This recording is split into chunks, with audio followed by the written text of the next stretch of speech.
1953 AVM Chettiar Japan சென்றிருந்தார். அங்கு அவர் ஒரு படம் பார்த்தார்.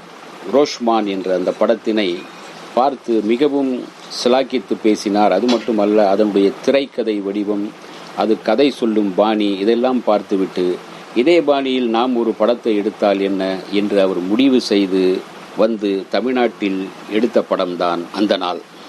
கிளைமாக்ஸில் இருந்து கதையை தொடங்கும் பாணி, ஃப்ளாஷ்பேக் அதிகம் பயன்படுத்தி அதன் வழியாக கதையினை நகர்த்தி செல்லும் முதல் படம் இதுதான் தமிழில். ஜப்பான் மொழி கதையை வீணை எஸ் பாலச்சந்தரிடம் சொல்ல, தமிழ் கலாச்சாரத்துக்கு தகுந்தபடி சில நகாசு வேலைகள் செய்து திரைக்கதை அமைத்தார் பிரபல நடிகர் ஜாவார் சீதாராமன். அவர்தான் இந்த படத்தில் சிஐடியாகவும் நடித்திருந்தார். வீணை எஸ் பாலச்சந்தர் படத்தை இயக்கியிருந்தார். இதன் மூலக்கதையை வீணை எஸ் பாலச்சந்தர் வழங்கியிருந்தார். கதையின் கருவை தந்தவர் குரேசாவா. நின்றால் பாட்டு, நடந்தால் பாட்டு, நிமிர்ந்தால் பாட்டு, அழுதால் பாட்டு, ஆரவாரம் என்றால் ஒரு பாட்டு என்றிருந்த தமிழ் சினிமா உலகில் பாலச்சந்தர் துணிச்சலுடன் ஏவிஎம் அவர்களிடம் எடுத்து கூறி பாட்டே இல்லாமல், பாடலே இல்லாமல் திகில் கலந்த ஒரு படமாக இதை உருவாக்கியிருந்தார். தமிழுக்கு இந்த த்ரில்லர் ஜானர், சஸ்பென்ஸ் ஜானர் ஒரு எடுத்துக்காட்டாக வரவேற்பை பெற்றது. அந்த நாள் படத்தில் முதலில் ஹீரோவாக நடித்தவர் சிவாஜி அல்ல, கல்கத்தா விஸ்வநாதனை தான் கதாநாயகனாக போட்டு படப்பிடிப்பு நடத்தப்பட்டது. கிட்டத்தட்ட 10,000 அடி வரை படம் எடுக்கப்பட்டு விட்டது. படத்தை எடுத்தவரை போட்டு பார்த்த ஏவிஎம் செட்டியார் அவர்கள் படம் தேராது என்று தோன்றியது அவருக்கு. எனவே ஒரு முக்கிய முடிவுக்கு வந்தார். இயக்குனரை அழைத்து கல்கத்தா சீனிவாசனை போட்டு விஷ பரீட்சை பண்ணாம சிவாஜி கணேசனை போட்டு எடுக்கலாம் என்று தீர்மானமாக சொல்லிவிட்டார் தயாரிப்பாளர் ஏவிஎம். பின்னர் சிவாஜி கணேசனின் நடிப்பில் வேகமாக வளர்ந்த அந்த நாள் 1954 ஆண்டு ஏப்ரல் 14 அன்று வெளியானது. வெற்றி வாகை சூடியது. அந்த நாள் படத்தின் கதை சுருக்கம் இதோ. சிவாஜி துப்பாக்கி குண்டுகளுக்கு இரையாகி கீழே விழுவார். அடுத்த காட்சியில் பிடி சம்பந்தம் என்ற குள்ள நடிகர் மாடியில் இருந்து தலை தெறிக்க ஓடுவார். கொலையை அவர் செய்திருப்பாரா என்ற யூகம் வளர்கின்றது. ஆனால் காவல் நிலையத்தில் விரைந்து வந்து கொலையை பற்றி புகார் செய்வார். யார் கொன்றார்கள் என்பதை ஜவஹர் திரையில் விசாரிக்க வருவார்.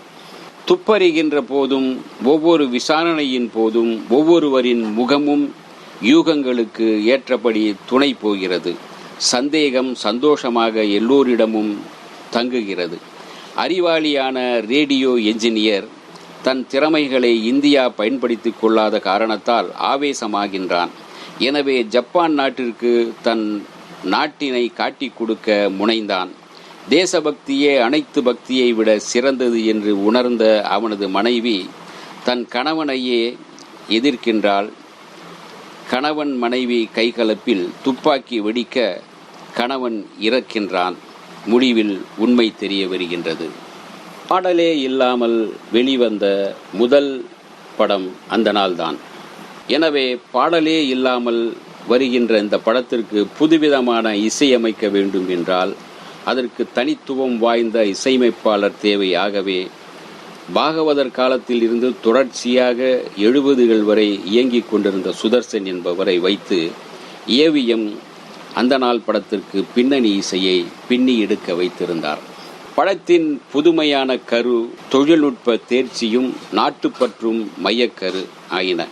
கல்லானாலும் கணவன், புல்லானாலும் புருஷன் என்கின்ற மரபிற்கு இந்த படம் எதிரிடையாக வேறொரு துணிச்சலான முடிவை தந்தது. தாலியை விட தாய்நாடே முக்கியம் என்று துணிச்சலாக கதாநாயகி இறங்கி போராடுவது, இதற்காகவே படத்திற்கு ஜனாதிபதி விருது சான்றிதழ் கிடைத்தது.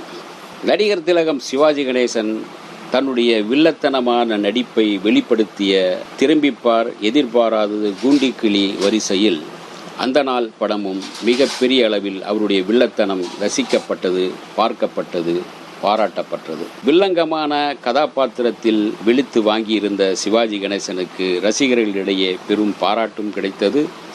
அந்த ஆண்டின் சிறந்த நடிகருக்கான விருதும் கிடைக்கும் என்று சொல்லப்பட்டது. இந்த வீடியோ உங்களுக்கு பிடிச்சிருந்தா லைக் பண்ணுங்க, ஷேர் பண்ணுங்க, கமெண்ட் பண்ணுங்க, சப்ஸ்கிரைப் பண்ணுங்க, மறக்காம பெல் ஐகானை கிளிக் பண்ணுங்க.